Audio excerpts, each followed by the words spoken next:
Russia's Minister of Defense Sergei Shoigu once called mass media another arm of the armed forces. In states like Russia, this is definitely the case. Russia is a militarized authoritarian state with no real media freedom. Russian media broadcasts two types of propaganda. All propaganda tries to weaken people's critical thinking, but Russian propaganda for Russians is different than Russian propaganda for foreigners. When Russia tries to propagandize foreigners, they usually emphasize that Russia is no worse than Western countries.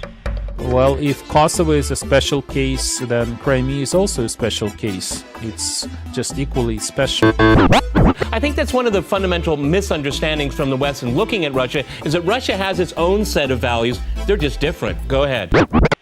Propaganda made for Russians, however, usually focuses on the specter of an enemy. This enemy is ultimately responsible for all internal problems. They are very clear about who the enemy is: the United States.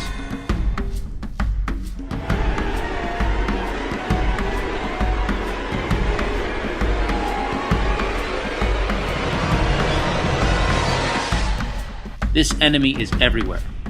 Anyone who disagrees with Putin is presented as an American puppet. What does America want?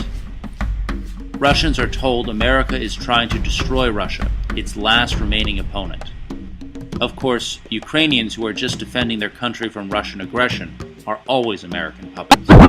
Russian television carried many stories about U.S. troops on the ground in Donbass. В операции на востоке Украины, которую проводят киевские власти, участвуют около 400 американских наемников. Это солдаты частной военной компании «Экэдеми». Ее сотрудники не раз оказывались в центре громких скандалов. Во время войны в Ираке их обвиняли в убийстве мирного населения и контрабанде оружия. Russian propaganda has recruited people to come kill Ukrainians in Donbass, alongside the Russian army.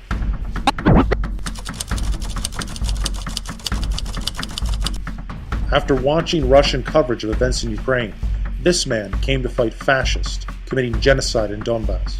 After 6 months, he left without finding any. И все эти дни, пока вы воевали, вы верили в справедливость ваших ну да, самый главный перелом у меня же в этом произошел, потому что я-то думал, там фашисты эти, и потом оказалось, что никаких фашистов я не видел в принципе.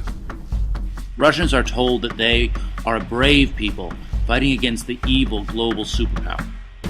Vladimir Putin is presented as the only leader capable of leading Russia against this huge threat. Russians are now ready to accept any deprivation in order to avoid war. This is why the idea of war is the main instrument of influence in contemporary Russia. It undermines critical thinking, consolidates society around a military leader, and explains the hardships of an economic crisis.